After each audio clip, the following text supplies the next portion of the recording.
Hey everyone, Sergio with the Rideshare Guy. Welcome to a special episode of Behind the Wheel. This one is for Roadie XD. I'm joined by John from Ohio, and we're going to talk about Roadie XD, which is expanding to 35 plus warehouse docks at the moment.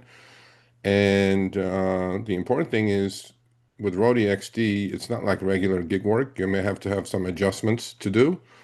But John is going to tell us about it. Welcome, John. Thank you for having me. Absolutely, yeah. So how long you been doing gig work in general, actually? About 6 months now. 6 months, okay. And do you do other apps like Uber, Lyft, and DoorDash and things like that? I have in the past, but this is the only one I do right now.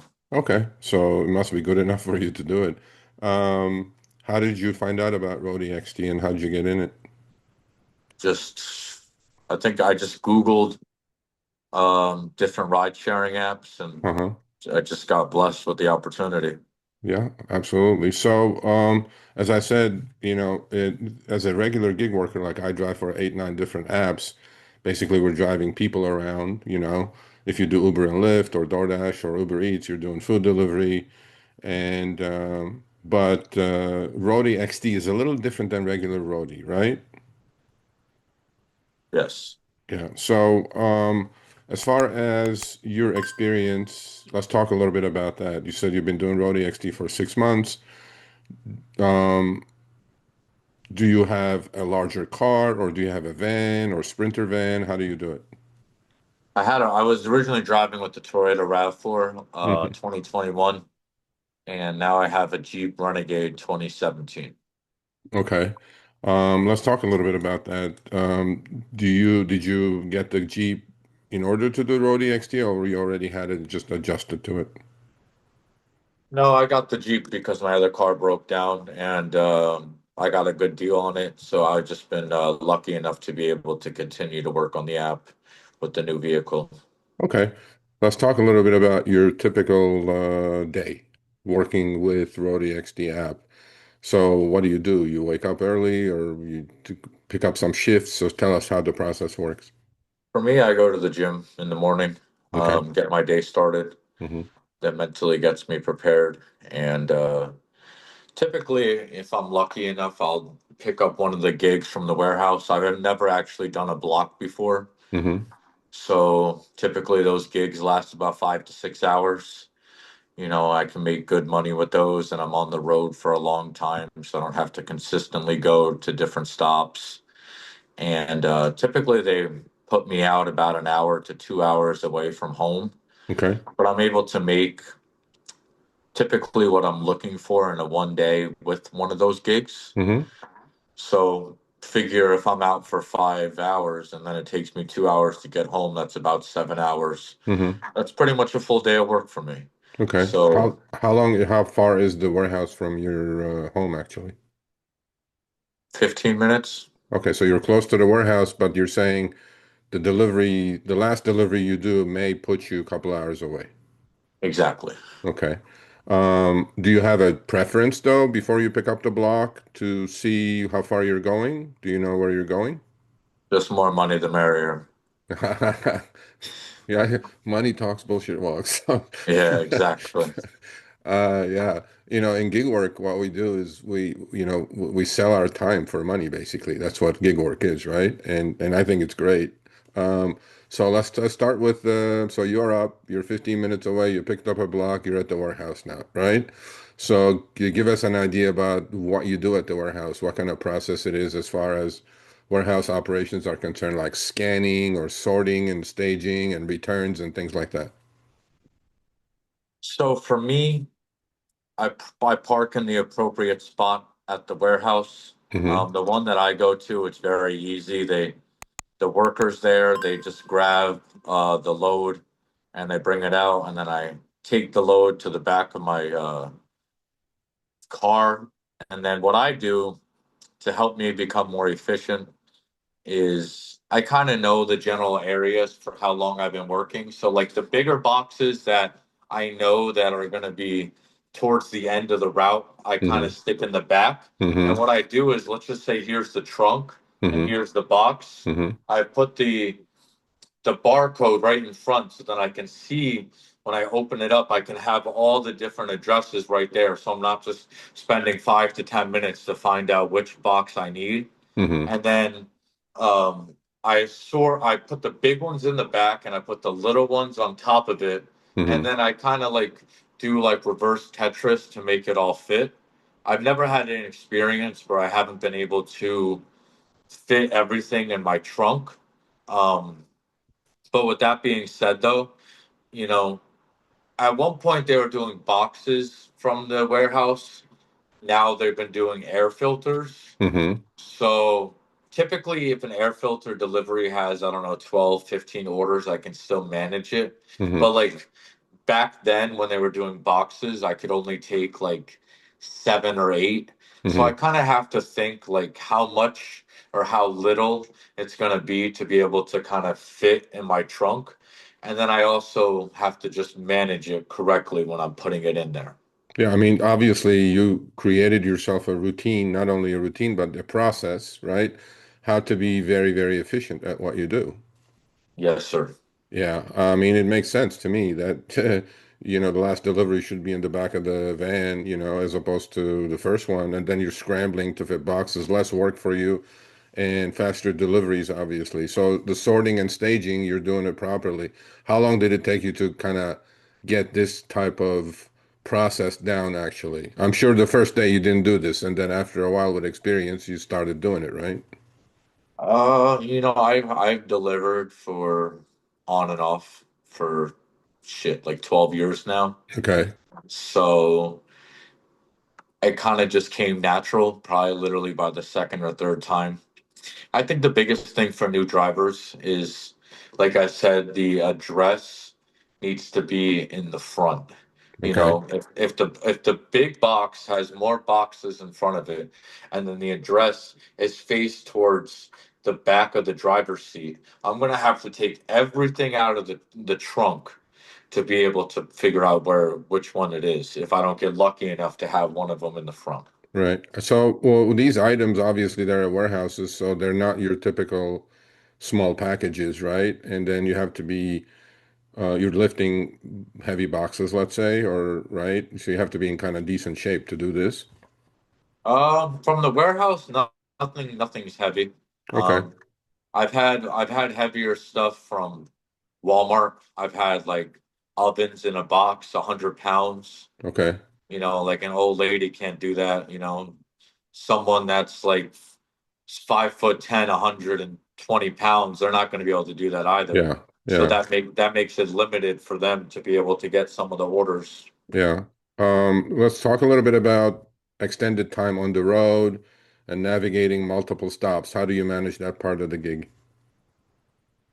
Uh, I mean, you said like a shift may last you 5 hours, let's say, right? I'd say, I bring food with me, or Okay. if I don't bring food, then I'll make a stop. Like, I don't mind taking a stop, using the restroom, buying some sort of caffeine drink, buying a water bottle, buying a sandwich or whatever, maybe sometimes eating it at where I'm going and then getting back into the my vehicle. Okay. And Because ultimately, as far as traffic management, route efficiency, obviously the app is telling you where to go next and what deliver next, correct? yeah, it tells me everything. I just put everything in Waze. Right. So it's pretty simple as far as delivering is concerned. Oh, it's very simple. So what part of the job is more difficult? Sorting, going to the warehouse, picking it up, or delivering? And what part of it is more difficult?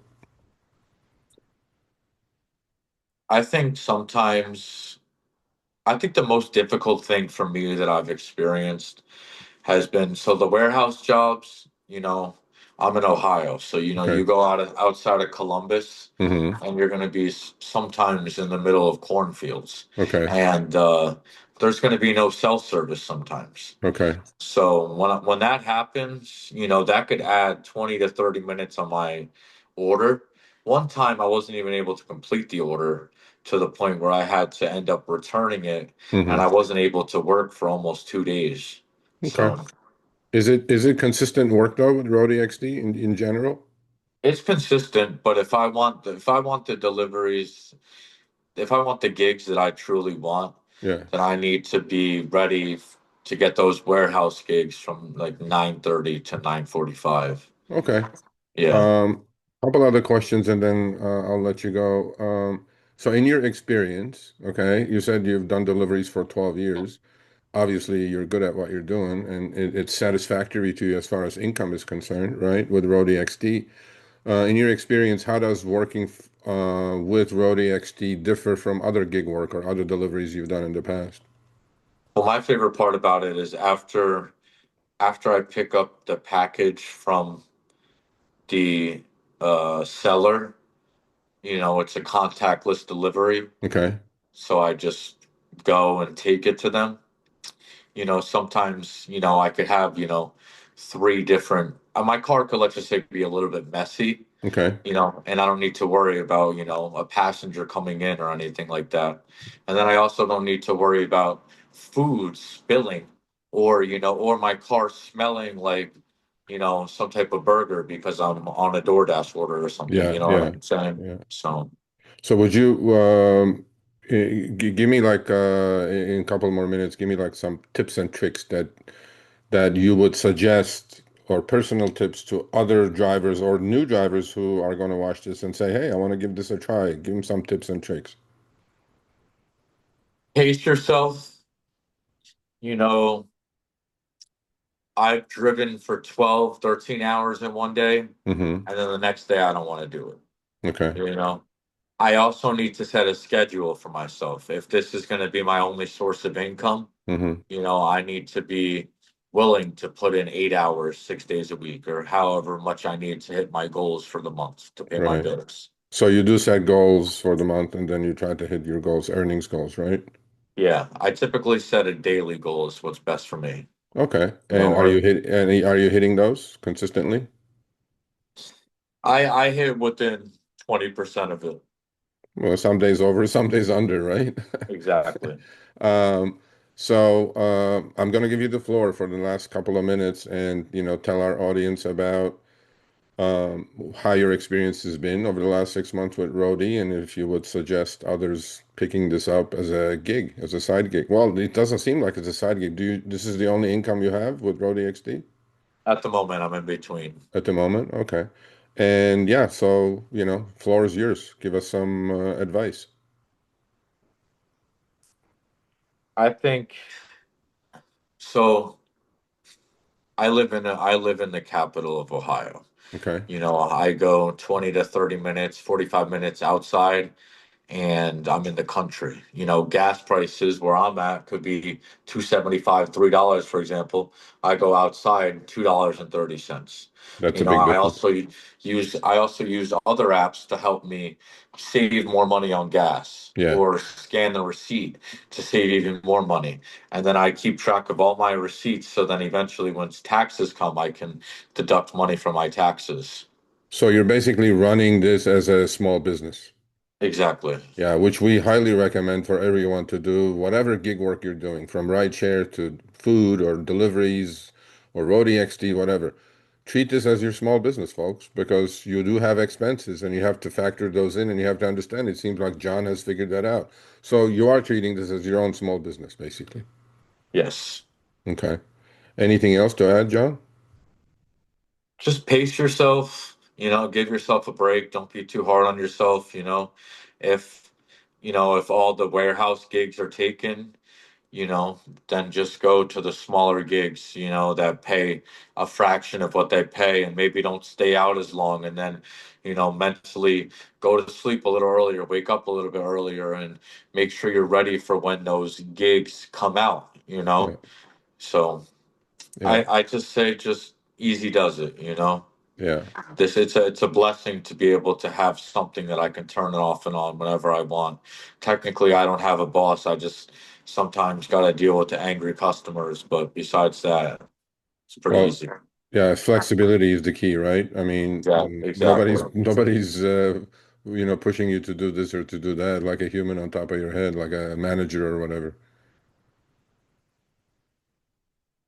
right? Okay. Yeah. Well, John, I appreciate your time. Thank you for doing this. So, I'll say thumbs up to Roadie XD. With your experience, it seems like pretty seamless and pretty fair, and the pay is really good because you keep doing it, right?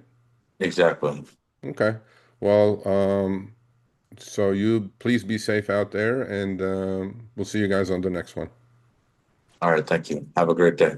You too. Thanks for watching this episode of Behind the Wheel on the Rideshare Guy.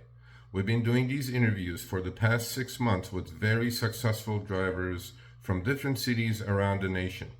Click here for another episode. Make sure you subscribe and turn on all notifications for other episodes of Behind the Wheel as well as amazing content on our channel.